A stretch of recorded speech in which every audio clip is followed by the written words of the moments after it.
G'day friends and fans, welcome to Day Talk Stuff Ukraine War Update for the 30th of July 2026. I'm your host, the author David Applegate, author of the books The Boyhood of Cain, Pearl Games, Into the Elsbound and the Erotic Tales from the Empire.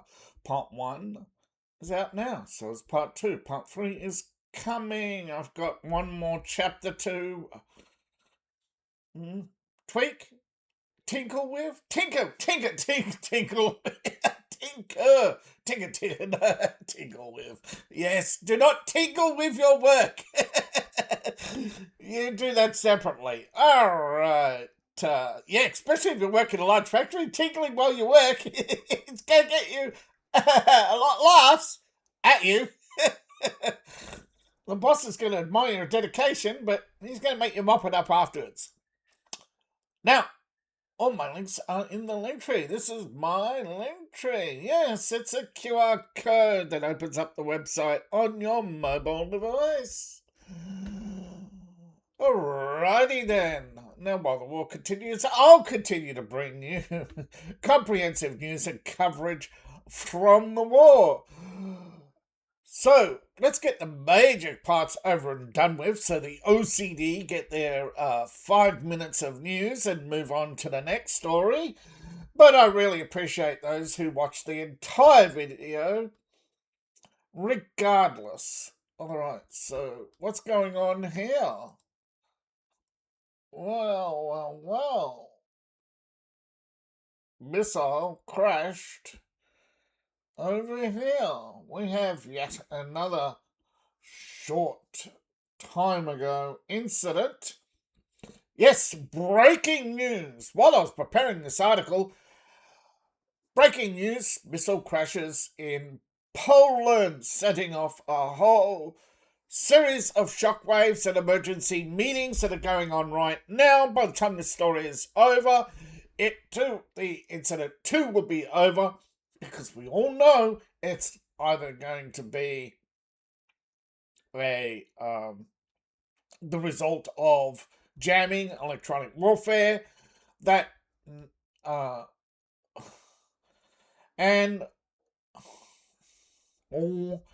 it's a Ukrainian missile. Remember, if something really, really did happen, you'd all be getting emergency alerts right now. We wouldn't be talking right now if it was really a Russian missile, right? Don't forget, these stories, right, are on a time delay. There are already layers of decisions already made well ahead of time before this missile was even launched, and all these missiles are watched. And this is why Russia rarely attacks these industries that are clustered around here, because there is a genuine likelihood of a missile going into Poland. The Russians are well aware of this. They took a huge risk. Now, obviously, no one is going to know if it's Russian or Ukrainian other than a handful of people who are standing around the missile right now deciding if they're going to blame Russia or blame Ukraine or let the world blame Russia, and then tomorrow they tell you it's Ukraine, because nothing will happen. And the decision is probably already well made. They're just deciding how the story is going to spin for the next 24 hours. And it's probably likely a dud, probably landed in a field, probably never went off. Now, why did it travel so far and off course? It's probably amongst the first wave of jammers. It's probably a electronic warfare missile. One of these, for those who don't know, it's the KH-23. They emit broadcast signals so that air defenses will light up and point right at it, and the other less obvious missiles, the harder to detect missiles, are allegedly allowed to sneak through, like the KH-59. That's not always the case. They are fine-tuning their detections and their systems all the time. Like I said, consider your average person, right? You're going to generate. Let's say you're the average Joe. How many transactions an hour are you going to activate on the internet? No, you're not going to that many, right? How, right? Even if you're flipping TikTok, right? How many? Let's be real. He ain't going to generate more than say 60 to 120. Ukraine is generating 25,000 transactions per hour on AI. And remember, those are powerful AIs. So each transaction, well, yours is probably a 128K block of HTML. Theirs is probably a page per transaction of electronic data. So they know that missile. They know the direction that missile. They know the type and everything. And European operators are sitting there. And then for the missile to make it that far into Poland, it was let in, not shut down. Nothing went off. It was watched. And after its crash, they reported it and then went about deciding today's propaganda stories, today's narratives. Have I explained enough yet? Have I tuned out all the people who are going to go, what is Zelensky's great hope? Well, you got to stick around for the whole story and have the great whole context, because there are many possibilities every day that are unfolding that are each one potentially war-ending, potentially a great hope for change. And this is not to tickle Zelensky's balls. Personally, I do not like the man, but there is potential for change. And potential for change led by Zelensky could lead to potential change in Russia, led by Putin or his soon-to-be-announced successor, who's making it more obvious who he is by each passing day, and we'll get to that later. But the potential change you are probably looking for, that I am looking for, and that many are probably looking for that could end this war,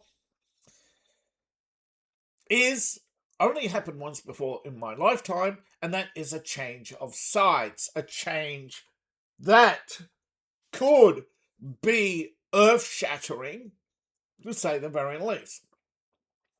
For those who don't know, during the Iraq War, the initial Iraq-Iran war, Iran was our ally until the revolution. Saddam was a Russian ally until he fell out of favor. Russia pivoted to supporting Iran to stick it to us, which is why many want to stick it to Iran and stick it even deeper to Russia, even though the people involved today are not likely, obviously, responsible for those flips. But we were also equally involved. We flipped, or the CIA flipped, Saddam. Now, the flipping of Saddam is one of the most comprehensive, shall we say, intelligence victories publicly. However, it came at an enormous cost and alliances, and instead of bringing an end to war, it just created more wars and that's only because of, well, everybody blames the British and the French for the rise of the Ayatollah and undermining America's position in Iran to further their own position in Saudi Arabia. So, yes, intelligence operatives with far too much power and privilege and wealth had pretty much turned the Middle East into a playground for psychopaths. But they were not unwilling participants. The Middle East was not an unwilling participant in this. So what could happen so am I suggesting a flip? Yes. I am suggesting that Ukraine is close to flipping. It is on edge and is close to flipping, looking for more reliable partners in the form of India and China. So, keeping Zelensky close and well fed with air defense missiles is the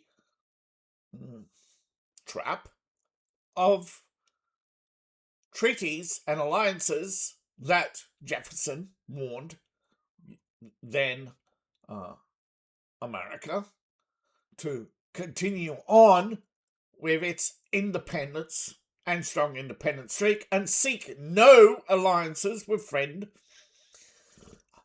yes, but to be a trade partner with all. And oddly enough, Ukraine and Russia have similar ideologies. And the great flip could occur if a great neutrality can be achieved. And that is a partially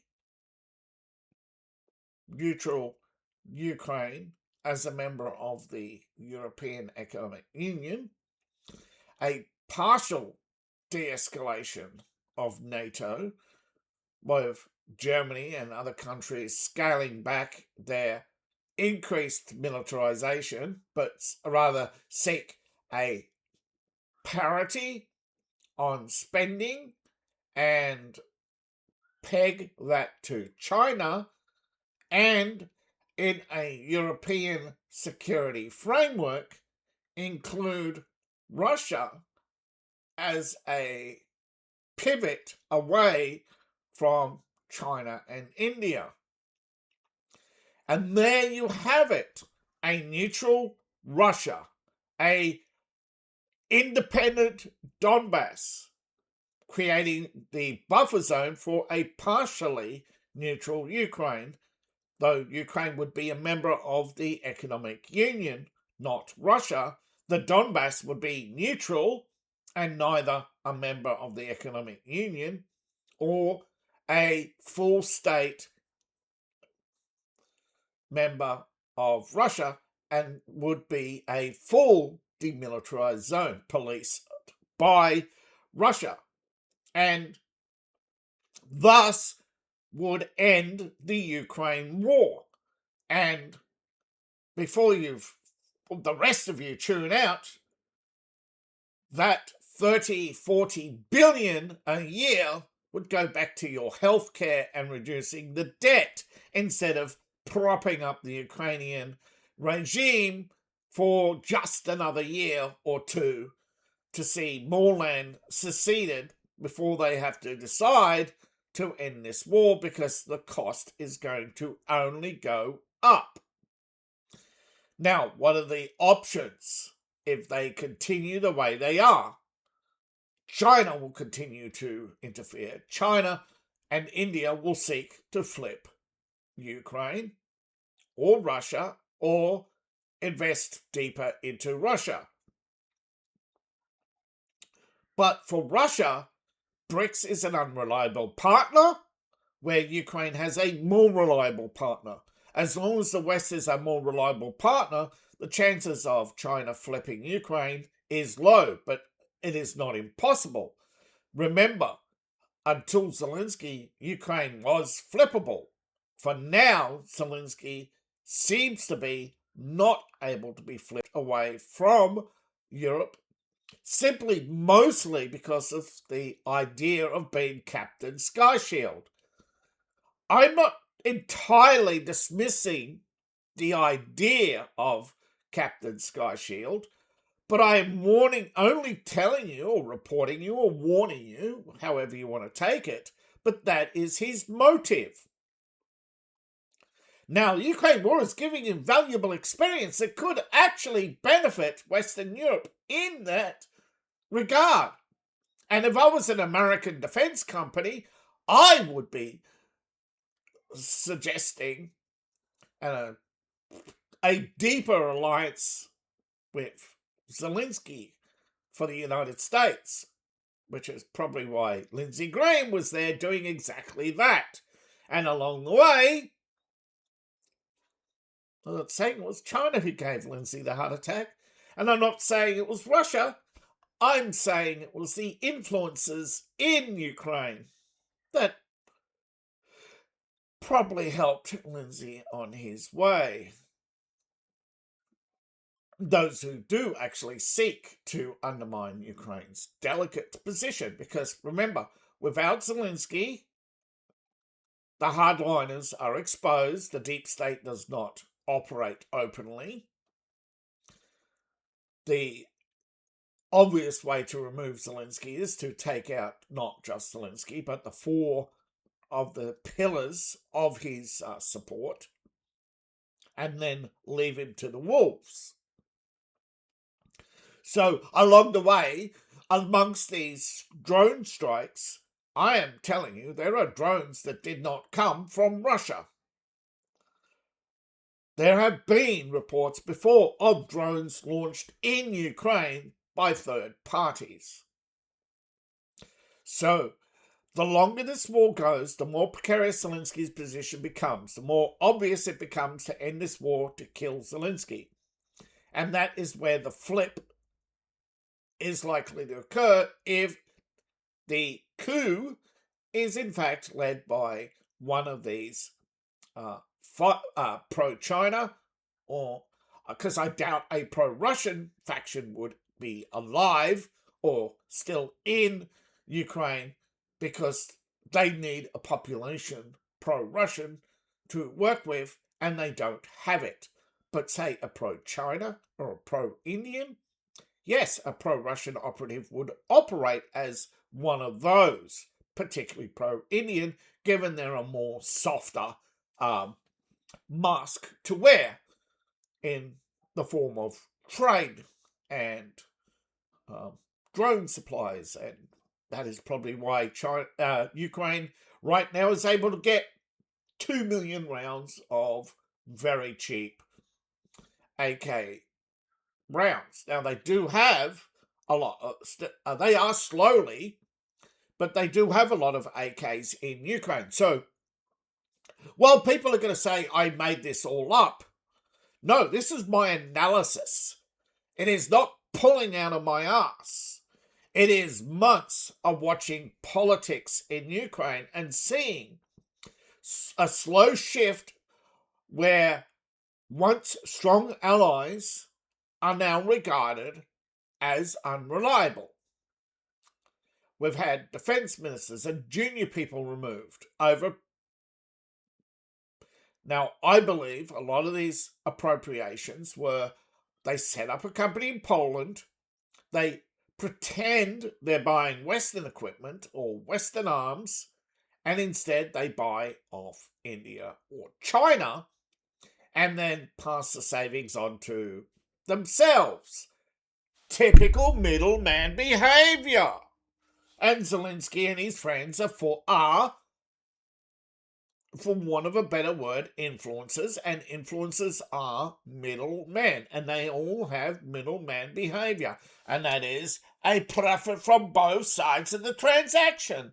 So if a little bit of money falls from God, I say, God, do you want it back? No, he didn't answer. I keep it. Oy vey. And so you have probably once reliable friends who are actually, probably once upon a time, reasonably understood each other. But remember, folks, profit changes people. Power changes people. And as Elon Musk would tell you, it's lonely at the top. But that's got a heck of a view. Yeah. And I sort of understand Elon, and that is through my uniqueness of my own writing about power, wealth, and privilege. Remember, The Boyhood of Elves is a fictional story about the ruling family of an empire. See, ruler is the richest elf in the empire. If you have 125 planets in your empire, how rich is the richest man going to be? If the richest man on earth is a trillionaire, well, Kane has 125 times that potential and opportunity for wealth. And given the empire is pretty much controlled by the top 10,000, that means instead of having hundreds of thousands of small companies and hundreds and thousands of middle companies, there's only the top 13 and then the 10,000 scattered amongst the various states on the other planets. So that vast wealth in the hands of a few, I understand. And I understand how Zelensky and his associates, being amongst a vast few out of millions with power, wealth, and privilege. Usually power and wealth do lead to privilege, but you can have privilege without power and wealth. Politics has taught us that. Right? Privilege is often granted, not taken in Western democracies, wherein Russia and beyond, the more you get Russia isn't as hardcore as people want to make it out to be. So the chances of flipping Russia are much higher for the West than letting India or China flip them completely.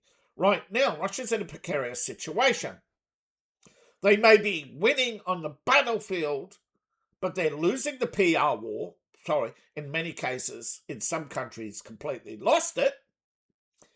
And that PR war that they're fighting is not in the West, but in the East.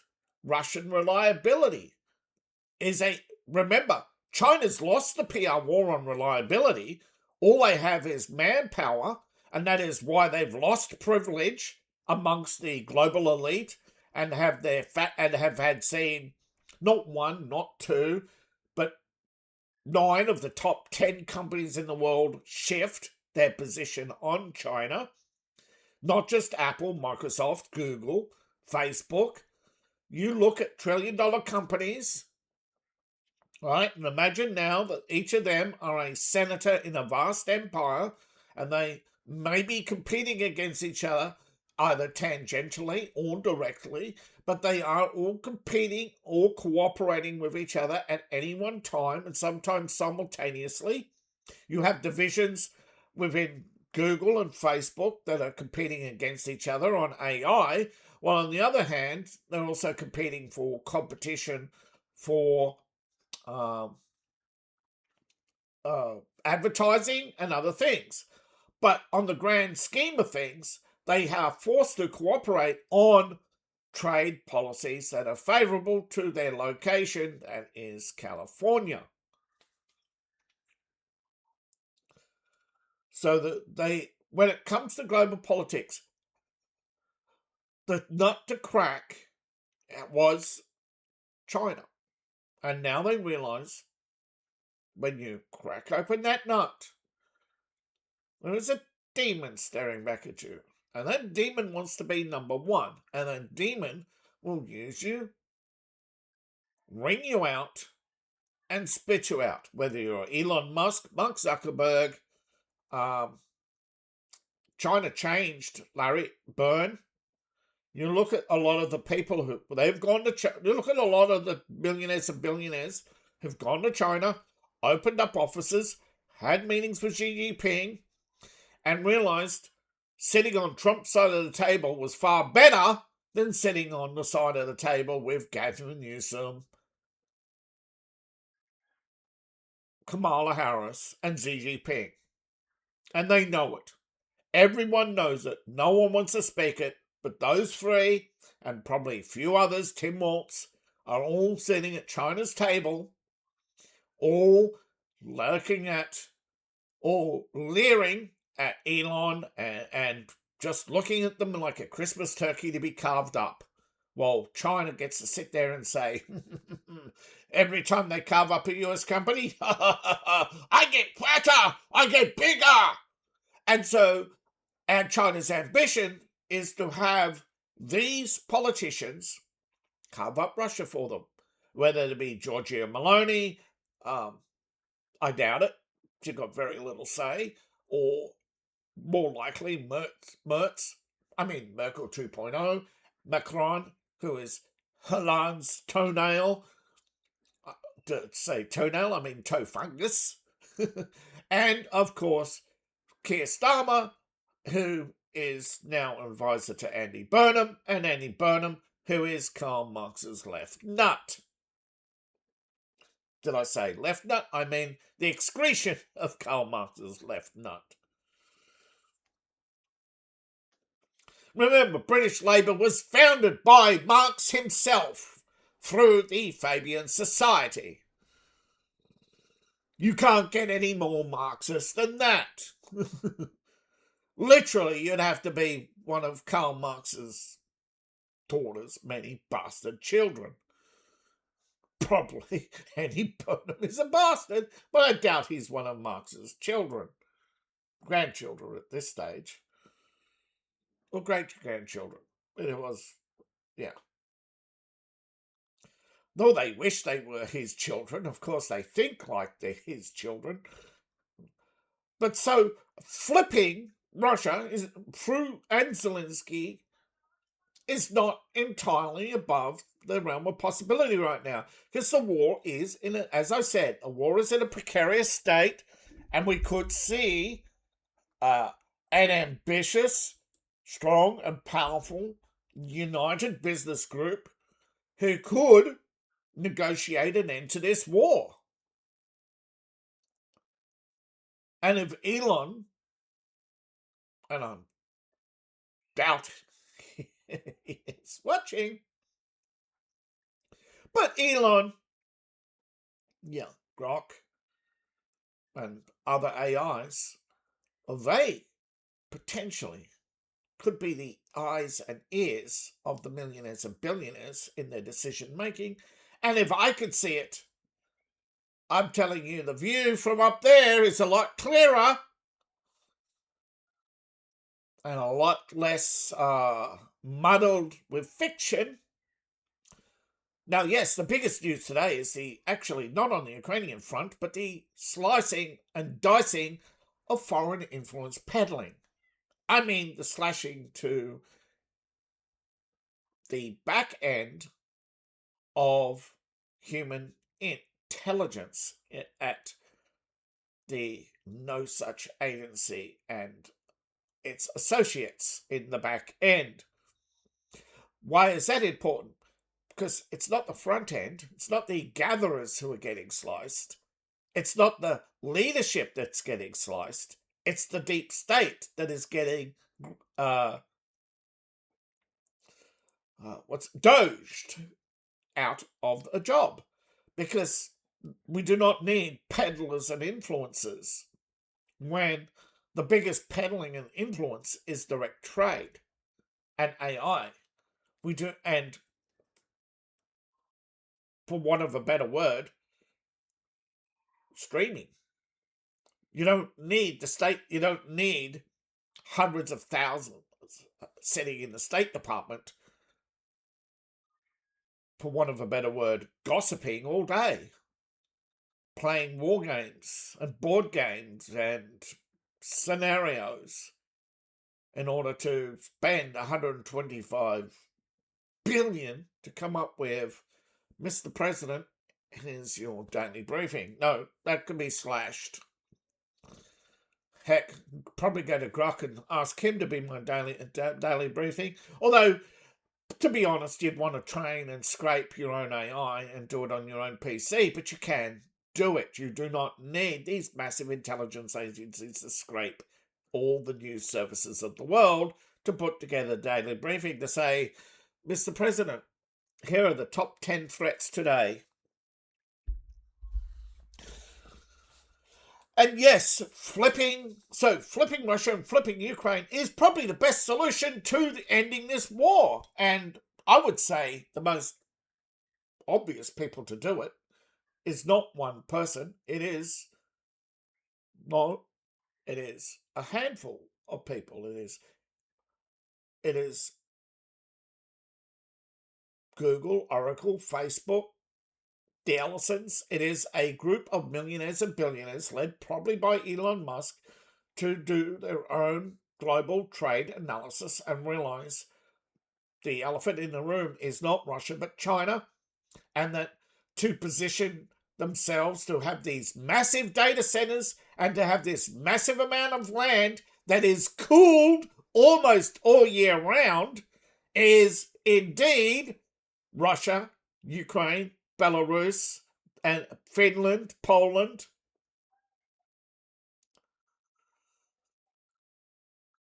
Because the future is not massive data centers in the United States, but a distributed network around the world. Because the majority of your customers around the world, you need a distributed node network for faster responses and to store local data locally to avoid, to beat China at their own game of global influence and to preempt India taking over Russia and turning it into its own tech hub to directly compete against the United States and create their own Elon Musk in the process and do far more launches far cheaper than Elon. So there is that. The massive influence campaign to end this war would not only benefit the United States, flip Russia, raise Europe, but put a roadblock against many and isolate Iran, China, and their orbiters. That would lead to North Korea and South Korea. And again, if your true goal is peace, you would want this. You would want this badly. Especially when entrepreneurs who are now trillionaires, there's going to be more of them with data centers in Russia. Now, those would come with security guarantees by the United States, and a flipped Russia would have the need security guarantees, and you'd need the European security framework. And you would have to have, again, a long-term plan in which was kicked off in the 90s, but pretty much fucked by Democrats and their desire and their need for chaos. So if you want war and you want chaos, you're a liberal, whether you like it or not, whether you want to admit it or not. So as we go around the map, you can see the state of the war, Kharkiv and Pavoga, another distribution hub. This is Dnipro is their main distribution hub. Zaporozhye, it's mainly about power. Kryvyi, it's about manpower distribution to the lowering the fronts here. These are the main points of delivery, and this here is the choke point for Ukraine. If they lose this, right? If Russia destroys, and which they have been destroying, and have shown you destroyed docks, broken cranes, warehouses completely flat, gone, Greenland, which means not only have they been bulldozed and burnt down, but in the 6 months or 6 to 12 months since their destruction, they have not been rebuilt. No. As things get destroyed at Odessa, they get relocated to a hub of aircraft and repair factories and small injury factories, some of which were formerly or could still be owned by Indian and Chinese millionaires, billionaires. But the biggest is the attack on the Lviv Industrial Center. And again, years and months of planning go into these attacks. Well, the equivalent of years and months of planning go into attacks. You think how many conversations you have a day, how many pieces of paper you can write a day. Now multiply that by 365, and then multiply that by thousands, and you have then, let's say, an 8 billion to 6 trillion um, node, sorry, transactions. So you have an AI running days, weeks out of scenarios, looking at data to come up with an attack pattern that looks like, ta-da! You don't want this war to continue. It will just continue to get more sophisticated. AIs and robots more sophisticated. Ukraine is deploying sophisticated drone bots, attack dogs. Russia will soon be deploying attack dogs and new drones, though they have had failures with their tank drone. They have nothing but a desperate desire to win, so that desperate desire to win will drive them to fix those problems. And the idea of creating more sophisticated attack bots, and put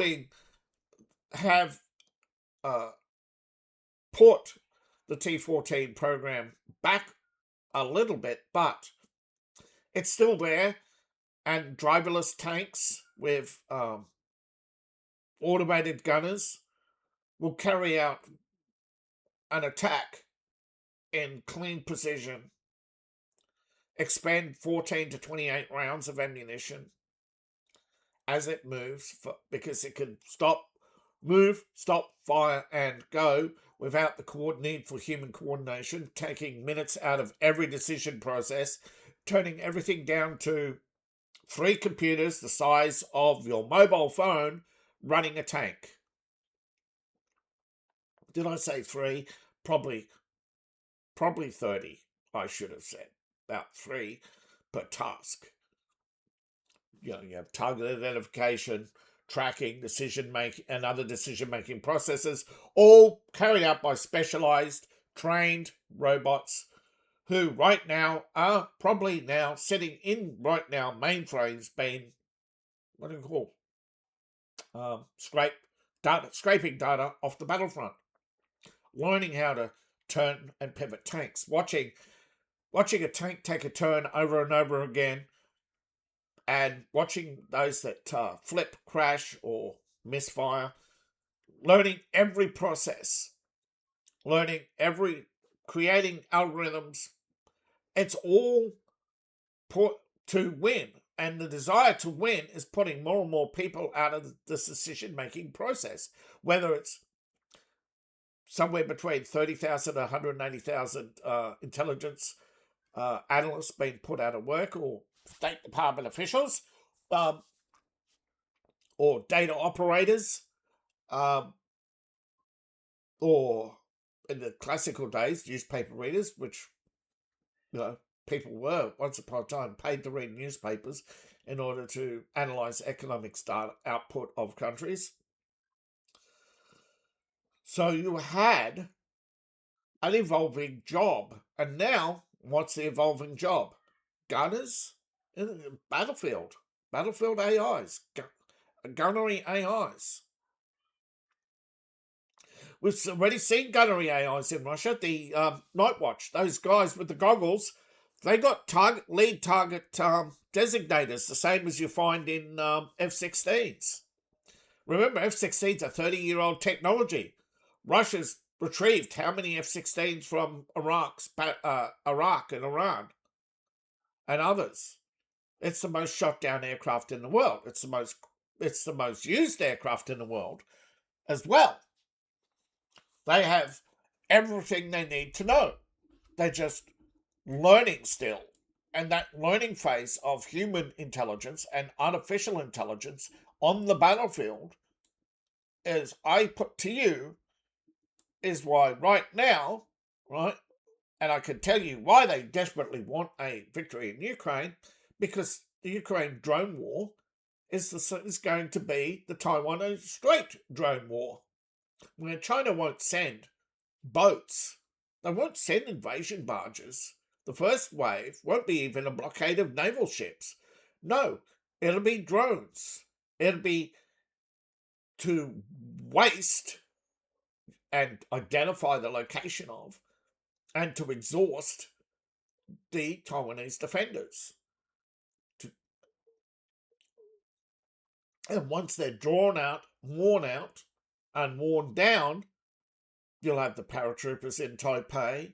You'll have the commandos, sea commandos or sea dragons coming out of the water to seize whatever ships they can at port. And you'll have whatever roving targets being clocked by the 3 Chinese fleets. Not 1, not 2, but 3 fleets. And, of course, they will have a 3rd and 4th fleet, one to blockade the north and one to blockade the south. And then you'll have the Battle of the Japanese Sea and the Battle of the South China Sea in the Philippines. And you'll have a 3rd battle. So this is a small war. So a victory for either side is a delicate problem. A Ukrainian victory collapses Russia, and leads to a wider war. A Russian victory collapsing Ukraine leads to a panicked Europe that will go into Ukraine to defend itself. So a mutual end is a beautiful end. All right. So as we look around this battlefield, I can tell you right now, this is not a downed aircraft, as some people have claimed. No, it is a F-16 that crashed after ejection. It was a safety warning. I think this time we could pretty much be assured that if Russia had shot it down, they would be claiming it, which they haven't. They watched it go down. They put out footage of it going down, and you can clearly see it's not on fire. It looks like in the maneuver, it flamed out, and the pilot ejected. It can happen with jets.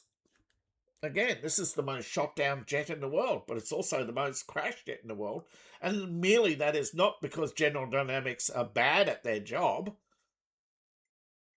They are very good at making F-16s. That's why the F-16, even after the end of General Dynamics' program, the F-16 still lived on, and the F-16 revival of the F-16 XL. Yep. They were indeed pioneers and ahead of their time in single-engine high maneuverable fighters. But high maneuverable fighters and fly-by-wire is very tricky technology.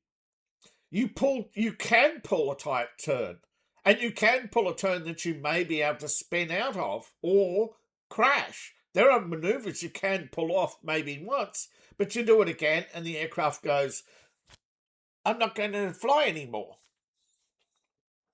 It all depends on how your lift thrust ratios, and you turn too fast and too tight, you're no longer lifting. So crashes are going to be more common than shoot downs, because the F-16 is hard to shoot down. It's just the most shot down aircraft because there are so few air battles, and those tend to be with F-16s because it's the most used aircraft in the world. Now that I've earned General Dynamics, please, General Dynamics, I've tickled your balls. Now give me $1 million, please.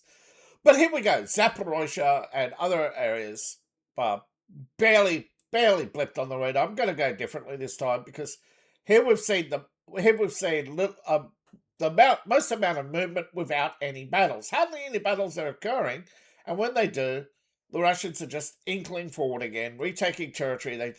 Ukraine pushed them back. Remember, they've lost a lot of territory here, and Russia is slowly pushing back. They lost territory here. Russia's now and again advancing in, attacking the Ukrainians, but they're not staying. The open fields are just too hard to defend. You need to put an air defense perimeter and an artillery perimeter, and why build it here when it's pretty easy to just build it here and hold it here? And so maybe if they were able to come down, maybe if they decided the river's going to be the border, or this blue line coming down into here to be the border, who knows? But holding this point for now has been difficult for Russia, to say the least, and it's with other areas higher priority. That yes, they're not, and you can see the high priorities here. Not so much here for Koshnikovia. They're now dealing with munitions, of course. Ukrainian infiltrators still. The Ukrainians desperate to get a foothold in Koshnikovia and hold it and push the Russians out. And the Russians desperate to get linemen before winter, or at least be able to be in a position for a summer offensive against Savansk. That ain't happening. They're not crossing this in a month, but it could happen. But more likely, they need a breakout, something to break the Ukrainians' rhythm, and they are going to either calculate a thrust where they're least expected, whether it be a mass attack here, a push here, a push in this position, in this area here. I know you can't see the mouse. It comes and goes. It appears and disappears, I know. Or thrust here to put artillery in this line against Kremensk. Now, of course, given the weather forecasts, the long-range forecast, it's going to be a cold winter again. Zelensky has been warned about the winter and the weather, not to plan a winter offensive, lest they face the Russian advantage. Of course, here we go. We have it opening up. Russia's opened up in the Sumy area as we speak. All right. So how is Russia dealing with all these missiles and drones fired into Russia? Well, Russia has one of the world's largest stockpiles of missiles. Now, a lot of these missiles are outdated. And these were designed to shoot down F-16, so against Ukrainian drones, and because they can't sell them, they're worthless, and because they can't recycle them, they're worthless, and because if they keep around too much longer, the chemical breakdown will start. So using them to shoot down, using a stockpile of air-to-air missiles to shoot down Ukrainian drones, yes, I can understand, but it's very inefficient. The most efficient would be either lighter, cheaper aircraft to fly, such as a military trainer. Now, as we've seen, the SU or YU-130 can be armed. Or, as Ukraine shown, well, actually, America has shown in Ukraine, man-portable, air-launched. Man-portable. But I don't know if Russia can repurpose their air-to-air missiles to be ground-launched from buggies. Now, another, of course, is towers. Instead of dropping the missiles, they gas-launched them into the air and program them like sit in the cockpit, just program them just like an air-to-air intercept, only they are gas launched out and then they seek their target just as they were air launched. Now, this is what the Koreans are doing in. Yes, this is what the Koreans are doing in Russia. They are flying night missions, shooting down An Su-35. All variants are likely to be highly. There you go. Su-25s. What did they recently get from North Korea? And though they are using R-73s on display here, that's what they are mostly using much older models like the R-26 and even the A-10. Is it the AA-10? Although they probably use those up in training, but they have stockpiles of thousands of missiles. But as you can see, some of them are using for high-level intercepts. Because the Su-35S does have a higher ceiling range than the Su-25. And this is obtained from the Sun, by the way, not Russia. This is from the British. There. I think you see 36 clearly on the missile.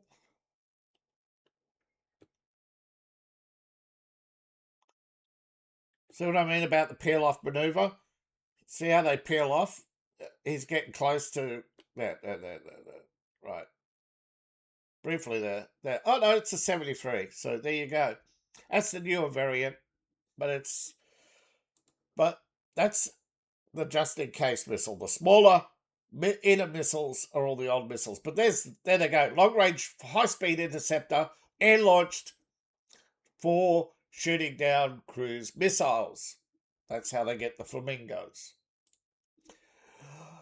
As this channel's viewer-sponsored, not state-sponsored, gosh, if I was state-sponsored, do you think I'd be so salty and poor and sitting here with a mere 2 gigabit of VRAM playing retro games on the weekend? No, bro. All right, the Empire Valve's official not suitable for artwork. Yes, these are human art, by the way, not AI. They are polished artworks by professionals for me, giving glorious backgrounds. Although they did use AI lighting, and it's a hybrid approach. They hand draw the art and then do the lighting, dynamic lighting. So, but you can end up with full color, beautiful full color artwork that breathes my empire to life.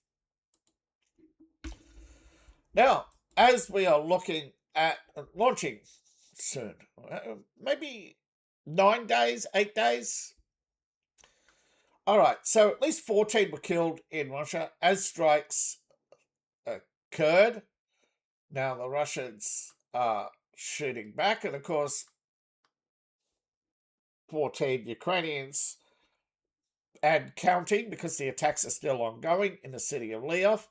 And yes, Poland scrambled fighters to secure its airspace according to its statement on X. As I said, this all occurred a short time ago. These are breaking news. Ukraine has continued its attack on Wildberries and other Russian regions. And of course, the scale of the attack was quite large again. But this drone swarm, 258, most of which were shot down.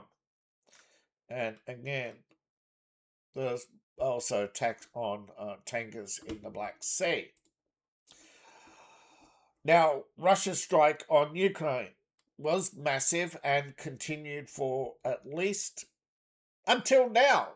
So 12 to 14 hours of strikes, a few drones and missiles every hour, striking a dry cargo ship in usually 2 more in Odessa. All right.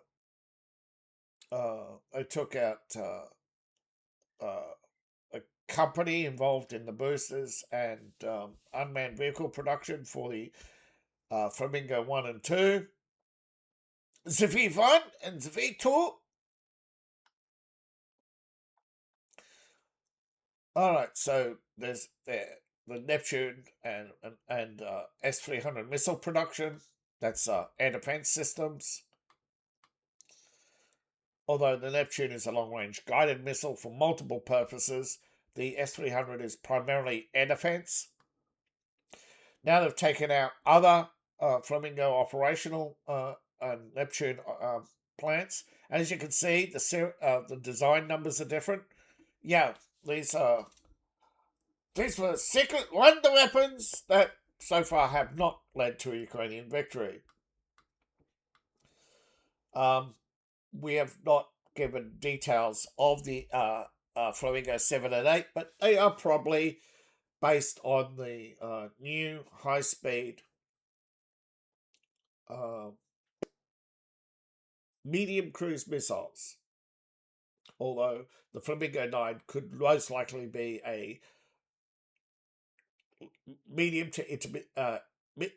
Sorry, the 7 could be an intermediate to medium, and the 9 a medium to long range missile. So if they say it's 4,000, yeah, that's how they carry out the attack on Iran. Iran has yet to respond, and of course, Iran is blaming Israel.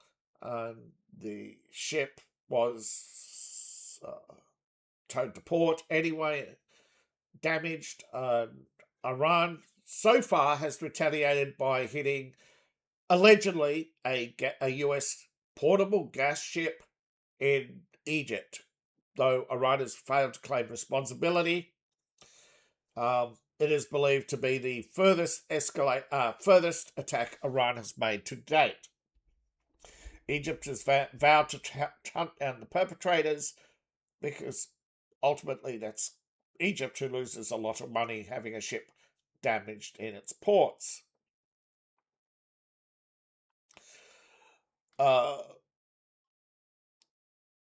Russia has advanced on Vodorsky but have not taken it.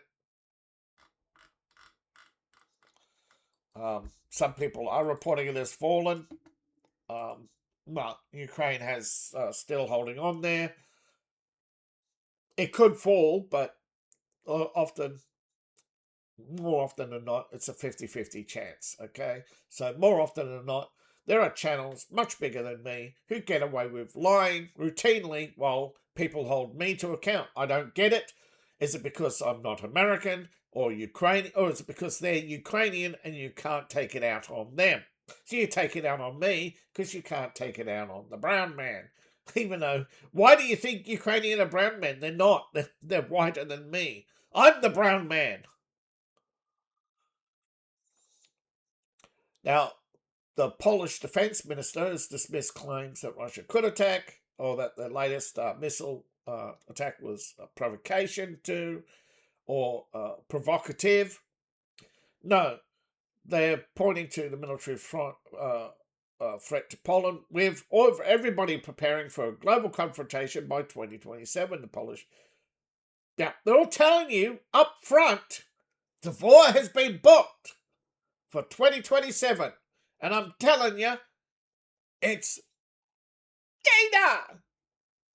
Dun, dun, dun, dun, dun, dun, dun. Surprise, said no one. And I think the biggest surprise would be the flipping of Russia and North Korea. North Korea, of course, wants to be the hermit kingdom and left alone. And hey, I'd love to welcome a neutral North Korea into the world. All right. Russia's expanding its electronic warfare program from with ground bases that can track and use directed energy wave weapons or microwave emitters. Directed microwave emission. What you're looking at is a grand scale project of the microwave emitter of an electronic warfare station. As you can see, it has probably a hypercooled telescope.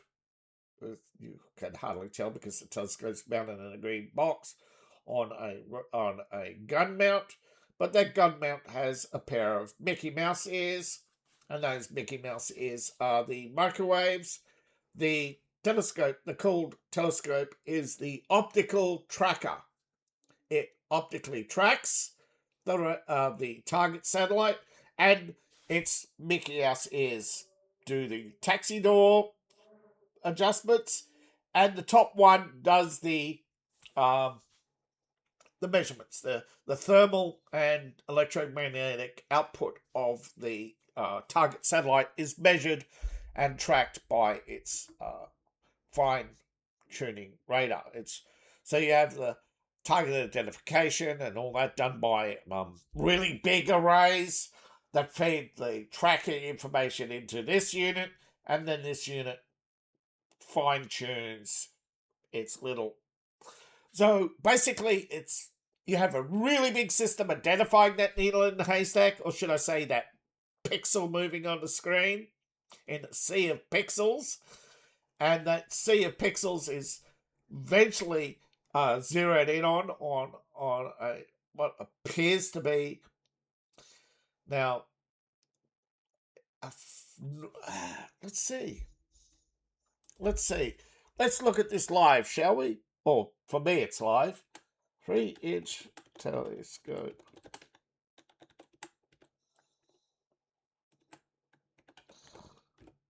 I should have said digital, shouldn't I? Yes. Now this is where... Here we go. Yes! A 70 to 80 millimeter digital telescope can see a satellite, though it appears fast moving, reflecting sunlight. All right.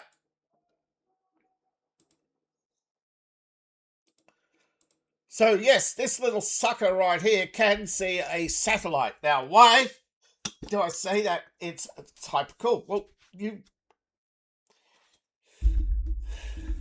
it has a digital filter slotted into the side, a digital filter processor. The cheapest digital processor, probably around 3,400. Much. It's basically a GPU, but bigger. It's a big CPU. It's a dual chip system with it's probably doesn't have a screen. It just slots in. It's probably got huge. The cooling fans are probably huge. That's why the size of the box. It's probably got air open up there for the airflow crank. He's probably just dropped the bottom out to service the power couplings to the unit, and this guy here is attaching them. This is the backscatter. So any of the during the adjustments, if any of the microwaves, because microwaves are not frequencies as they adjust, move down or whatever, they're reflected away. Right, they're reflected away, and plus with the heat, they're also reflected away. That's all to reflect the heat off that coming out of that vent, and also to deflect the heat coming up here away as well. So this reflects that heat out that way, and upcoming heat is reflected that way. And it adjusts, it's auto adjusted as well.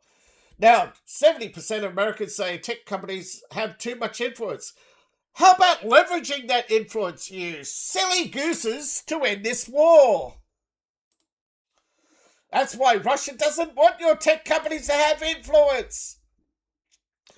And I have not forgotten Remember, I told you I would unmask Putin's successor.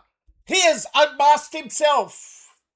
Medvedev is positioning himself to replace Vladimir Putin, not in a soft coup, not in a hard coup, but definitely not in an election, but in a transition of power, whether Putin succeeds and retires gracefully, or Putin somewhat fails and is disgraced.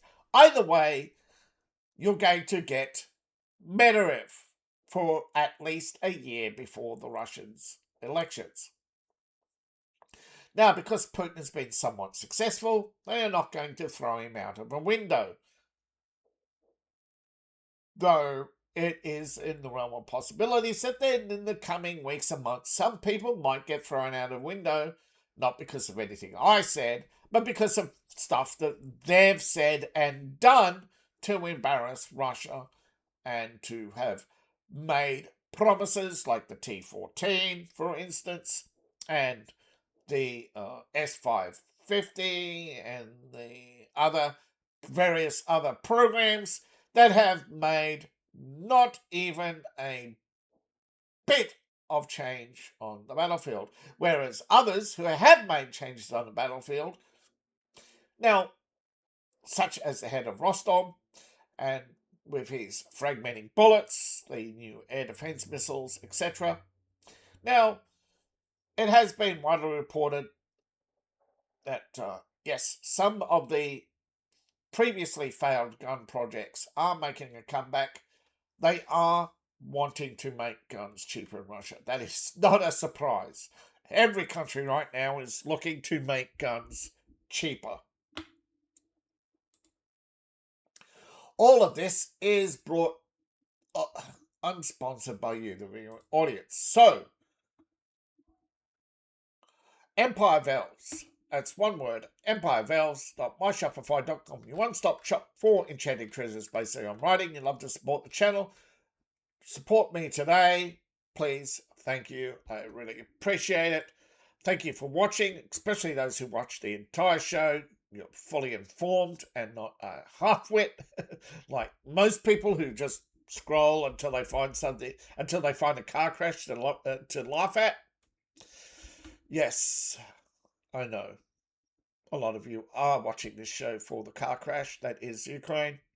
But I'm telling you, there's wonderful opportunities to be had. So thank you for watching. Please like, share, and subscribe. Please support the channel and support the channel in number of ways. Ko-Fi, Patreon, buy my books, buy my merch. I appreciate each and every one of you. See you in the next video, and bye for now.